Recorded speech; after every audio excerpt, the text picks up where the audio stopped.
is it is any acute condition that presents in the ear relating to the abdomen. So it's mostly the abdomen can be regarded as a Pandora's box or a black hole. So the mysteries you have to solve it by yourself. You are an explorer type of person. So as it's an acute condition, acute means for a very short period.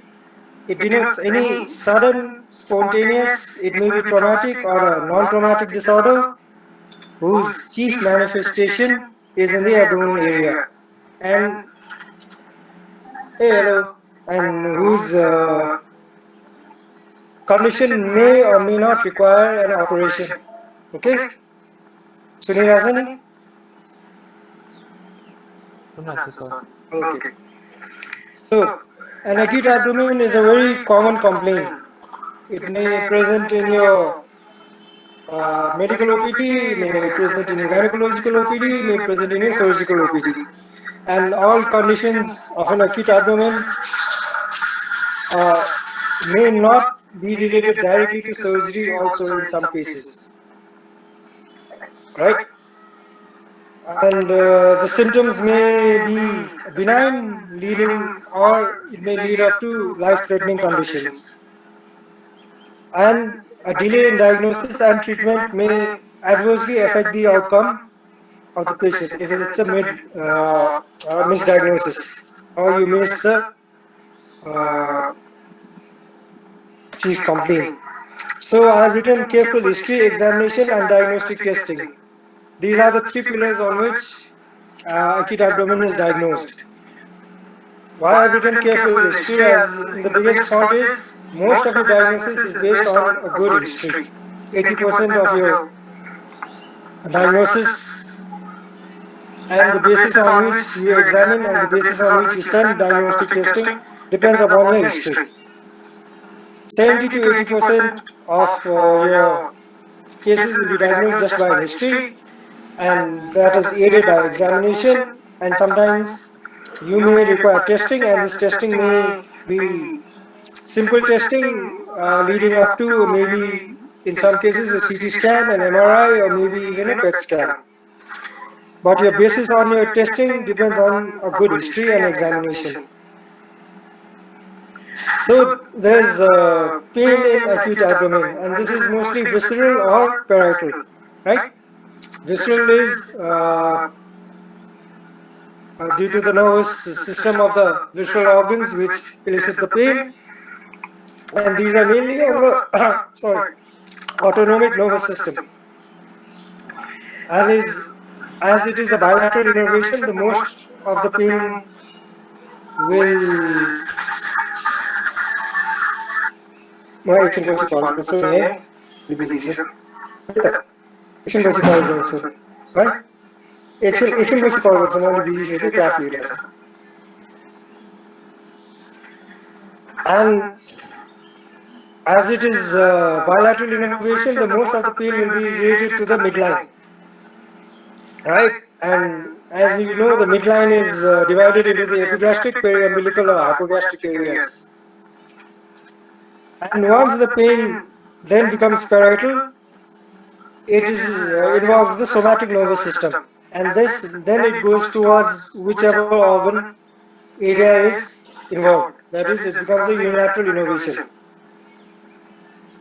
And in the parietal area of the abdomen, the neurons which are involved are from the T6 to the L1, and then the pain becomes better localized, it becomes acute and becomes sharper in nature than your visceral pain. And the duration of which visceral or a parietal pain is there depends upon the underlying pathology which leads to the pain. So you know that from your embryology, the visceral pain is, as I said before, foregut, midgut, and your hindgut. Right? So the foregut pains are in the epigastric area, your midgut pains are in your periumbilical area, and your hindgut pains are in your suprapubic area. So all the organs which come from your foregut are derived from your foregut, that is from the stomach, your esophagus, up to your ligament of trace of your duodenum, and your hepatobiliary and pancreas are from your foregut. The midgut is up to the second part of the transverse colon, and colon up to the rectum and anus is your lower abdomen. So, regarding that, the visceral pain is mostly a deep, dull, vague pain, and once it becomes parietal in nature, it becomes localized. And then, of course, there's also things called referred pain, like any pain that is due to your irritation of your diaphragm will be referred to whichever side of the shoulder. If it involves the liver or the right side of the diaphragm, then it goes up to the tip of the right shoulder. If it involves the spleen or your left side of the diaphragm, then the pain may be referred to your left side. Okay? If you have any questions in between, you can just ask. So, history taking. Why is history taking very important? Because it helps you to confirm your diagnosis, it helps you to suspect a diagnosis, it helps you to make a differential diagnosis and lead up to your provisional diagnosis and your provisional diagnosis depending upon your etiology. And by a proper history taking, you may also differentiate the various stages of the disease or the complications of the disease. And the basis of your physical examination, investigations and management is on a good and proper history taking. And improper history taking may lead to a misdiagnosis because of a atypical presentation, and sadly it may lead to a wrong management. So history should be accurate and focused. Most of the history of acute abdomen is of a short nature. It may range from 24 to 72 hours depending upon when the patient comes to the hospital. It's a recent or a sudden onset of unexpected abdominal pain, and it may last for around 6 hours or more. And this onset and duration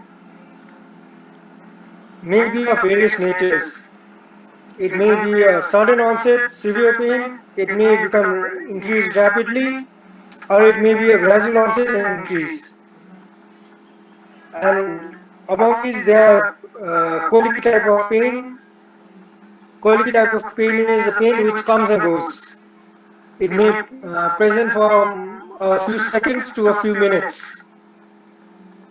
And inflammatory pains and ischemic pains are examples of beginning rapidly and increasing. Gradual onset are obstructive and mechanical type of pains. Similar to colicky type of pains, there are also intermittent type of pains. Intermittent means the pain the plateau of the pain lasts from a few minutes up to a few hours, and it may subside either by medication or by itself, and again it may come back.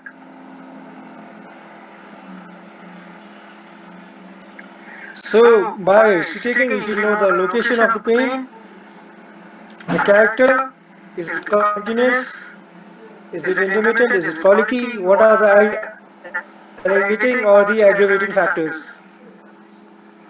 Some of them may be aggravated by movement, by position, or by diet itself. Right. Some pains may be relieved on resting, some pains may be relieved on movement.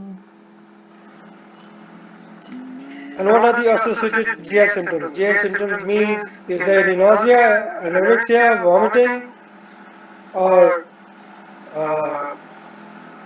is there any features of intestinal obstruction, that is abdominal distension, is there difficulty in defecation, is there any flatulence past or not, and obviously fever if there is any inflammatory components are involved. In all women, you should take a good menstrual history from the mid-cycle pain to the LMP of the patient, right, to any pervaginal discharges or bleeding, and medical history, as you all know, depending on which drugs the patient is taken, like steroids may decrease the nature of the pain, and patients on steroids may also have a atypical presentation, and a medical history as well. So if you see these, you will see some cases of where the referred pains are there, as I said, in the liver or the right side of the diaphragm. It goes up to the right shoulder. If it's pancreatitis or spleen, it may go up to the left once the diaphragms or the phrenic nerves are involved. And if it's biliary colic, obviously on the right upper side. If it's appendicitis on the right lower side, if it's colon pain in the suprapubic area, as we said, and ureteric colic depending on the side, right or left. Right? If you have any questions, you can just ask me in between.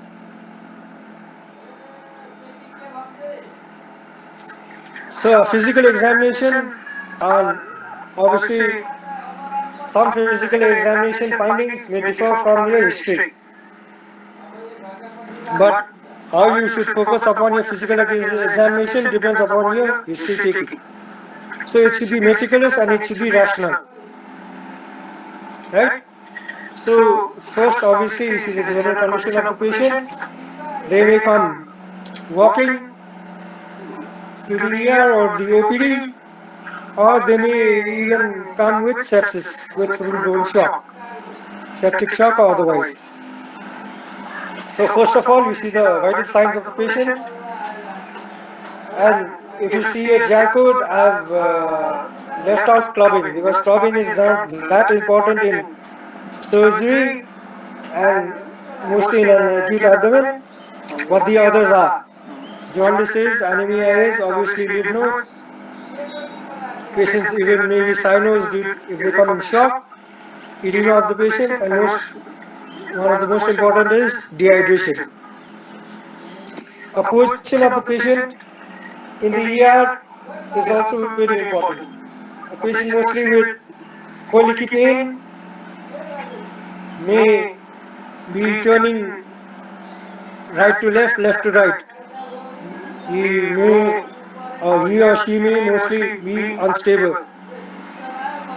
If it's due to peritonitis and it's very severe pain, the patient will mostly stay with any movement of the patient causing increase in the pain. If it's due to, in cases of pancreatitis, the patient may stay stooping forward with crossing the epigastric area, right? And obviously, I've written a phrase over there: I see what the mind knows. So you should know what to detect. Various signs are predisposed to certain conditions. Unless you know those signs, you will not know what that disease is, the predisposing disease due to the signs.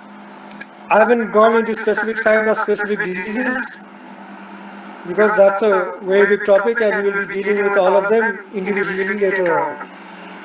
Buzirasani? Hello.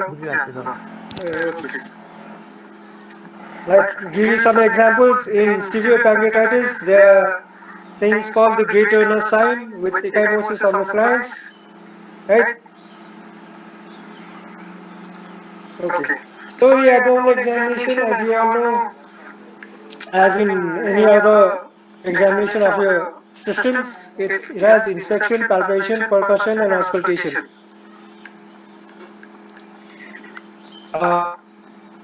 From your simple diseases as just a symptomatic cholelithiasis or cholecystitis,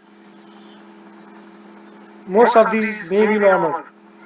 But going to the severe parts, maybe a peritonitis, even on the inspection of the patient is very important.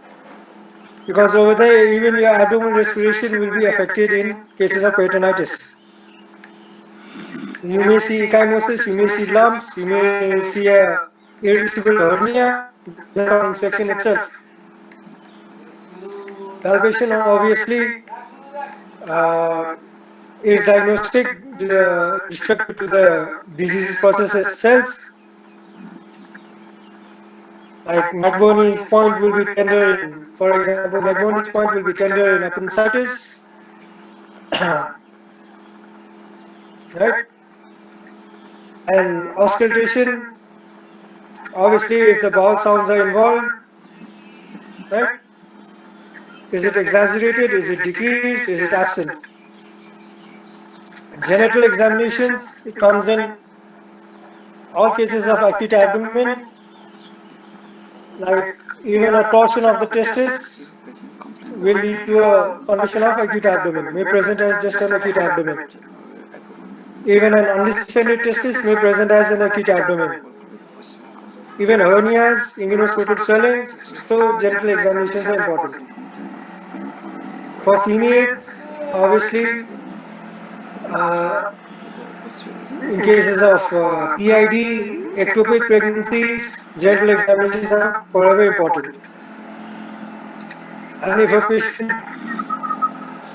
is sick, mostly you suspect it's peritonitis or otherwise, a rectal examination is completely necessary. Or unless you're from your history, you think it's a case of maybe a uterine colic or a kidney stone, maybe in those cases you don't need to do a rectal examination. But all otherwise, all patients with a rectum, if a rectum is present, a rectal examination is necessary. So these are a few examples depending upon your site of pain, which organs where will lead to the pain in which area.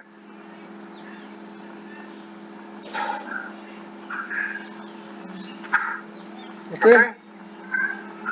Right in your right lower quadrant, the most common suspicion is an appendicitis. In your right upper quadrant, the most common suspicion is a cholecystitis.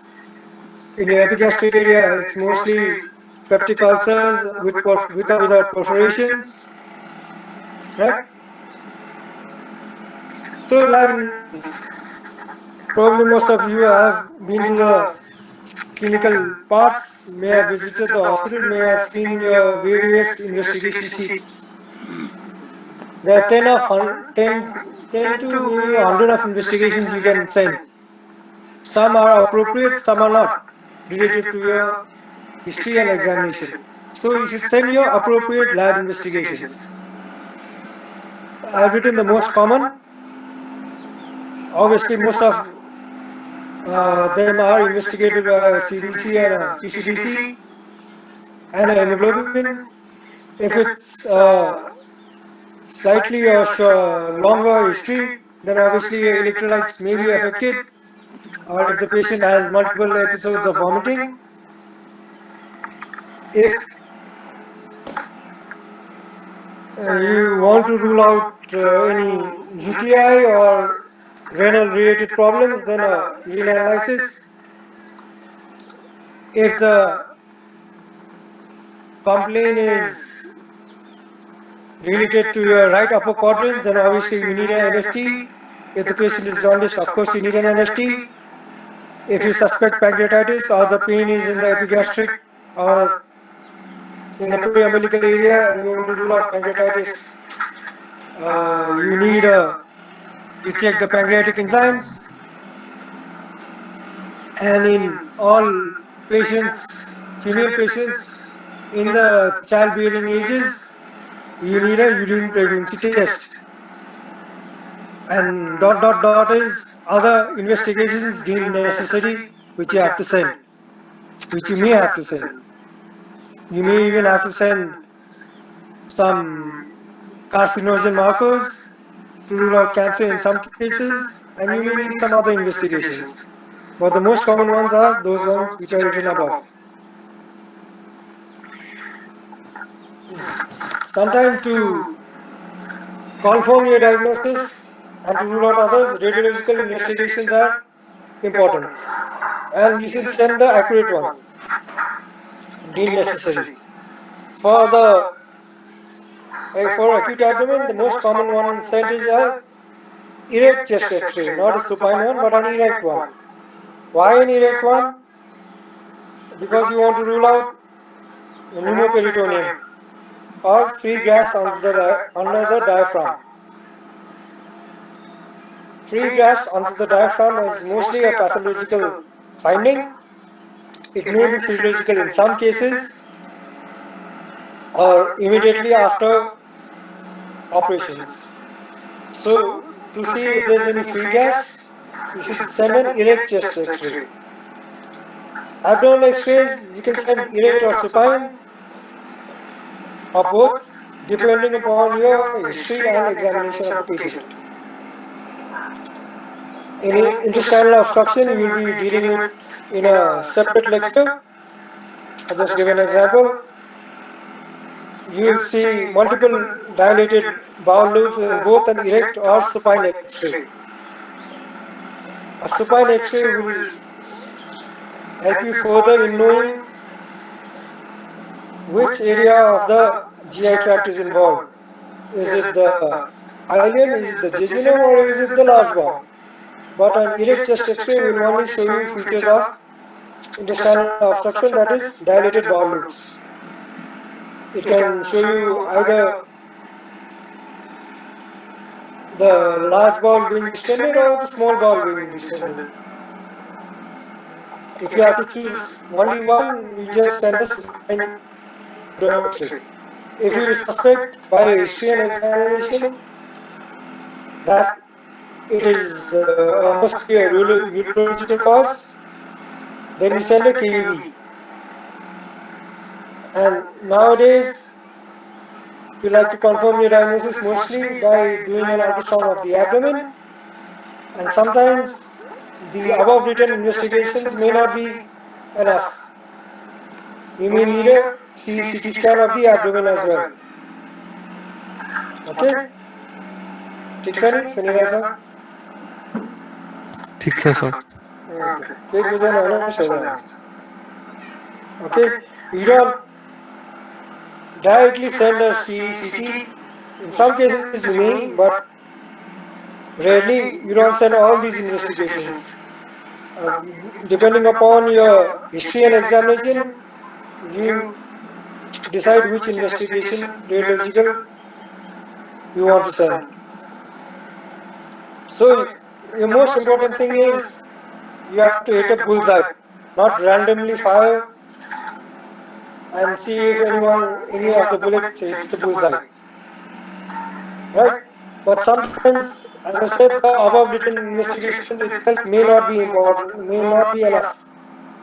And sometimes you may need a diagnostic endoscopy, a diagnostic colonoscopy, and in very rare or severe cases, you may need a diagnostic laparoscopy to get direct visualization of the abdomen itself. When your investigation results are confusing and they contradict each other. So from the history and examination, you have to journey from firing a AK-47 to being a sharpshooter. It should not be like this. Like you did a series of investigations and your diagnosis is a very common thing. Right?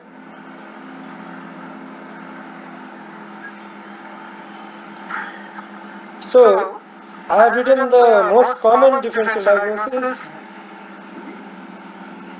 depending upon the various sites of the abdomen which may be involved, and I have written the most common parts which may be common differential diagnosis. If it's the upper abdomen, it may just be a peptic ulcer, or it may be a peptic ulcer which has led to a perforation. It may be just a biliary colic, or it may be a cavernous cholecystitis, it may be pancreatitis, or it may be due to a hepatic pathology. The dot dots are for the other causes which have to come in the upper abdomen. If it's the mid or lower abdomen, most common is appendicitis, diverticulitis. These are of the GI. In the lower abdomen of renal, we'll come to it later.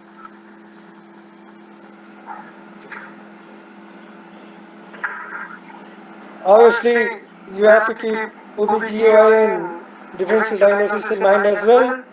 Most common being a PID, pelvic inflammatory disease. It may just be, it may be an ovarian cyst or a cyst which has ruptured. It may be ectopic pregnancies. It may be other causes, salpingitis, salpingophoritis, abscess, whatever. But these are the most common differential diagnoses you have to keep in mind.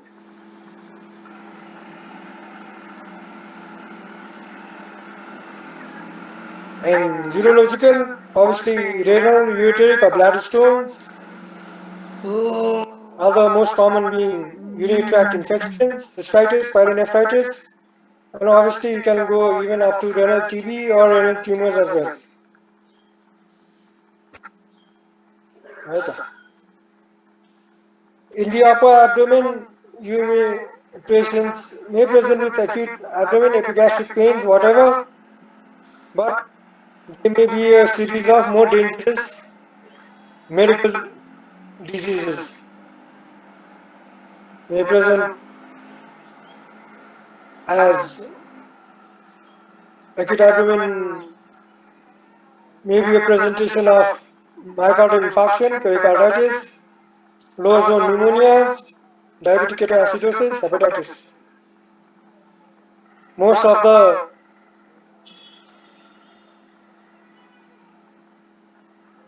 violence against doctors and all other patient may present as maybe a case of MI, but may present as acute abdomen, epigastric pain.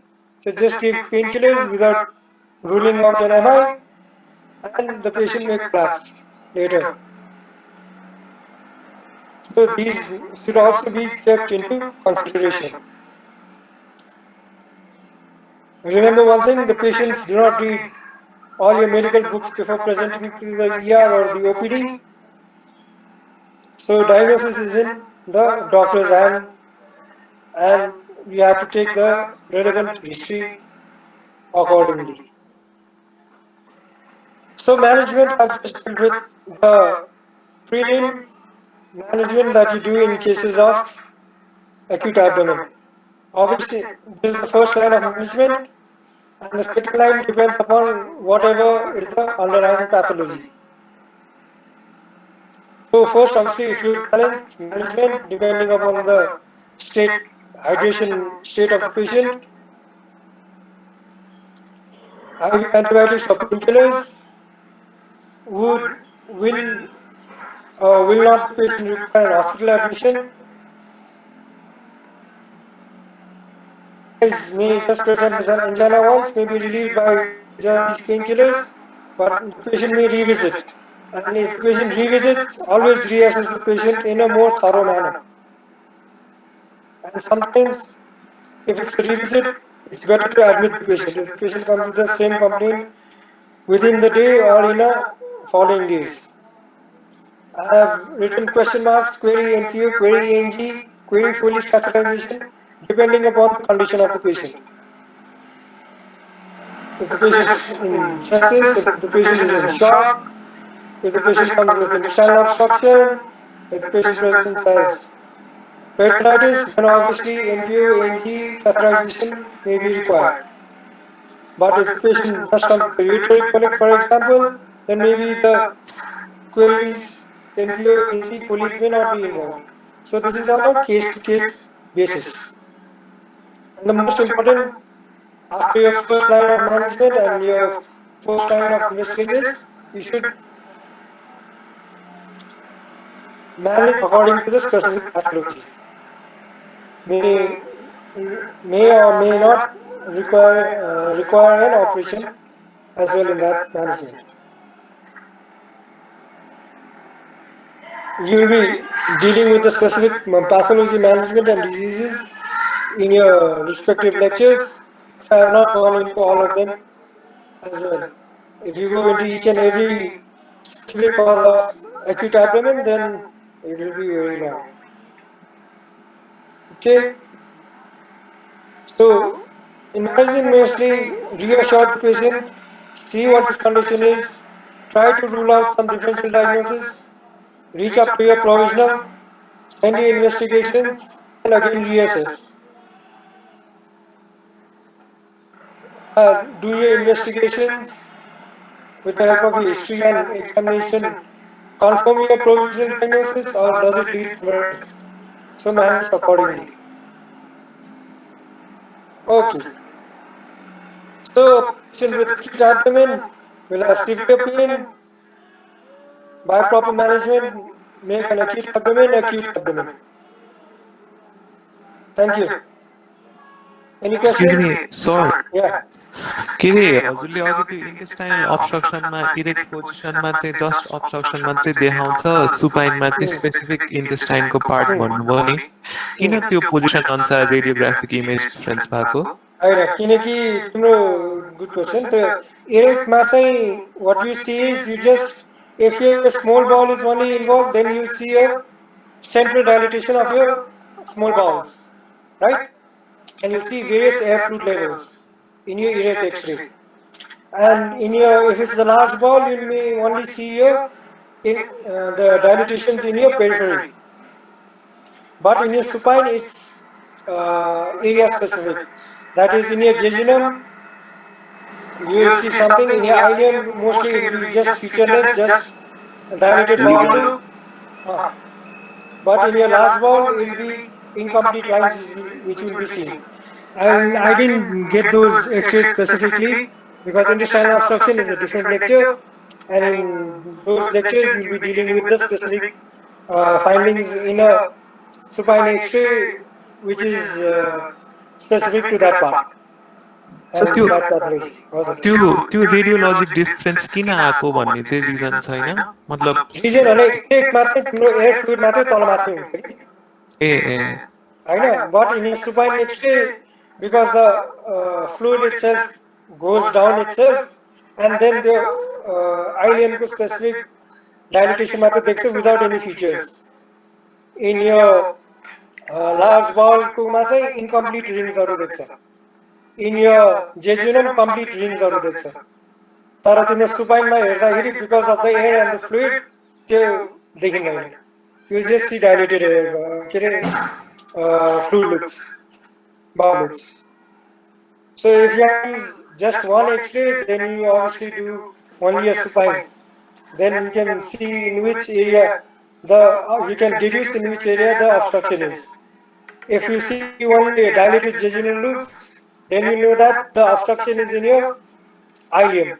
If you see up to your dilated ileal loops, then you can say that the obstruction is in your first part of your large bowel.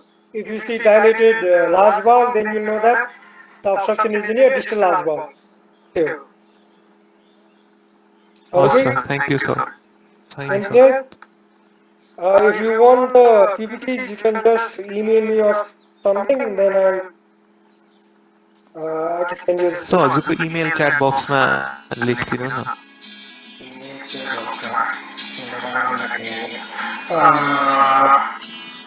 No, it's apr686@gmail. हवस् sir thank you sir I'm going to go ahead and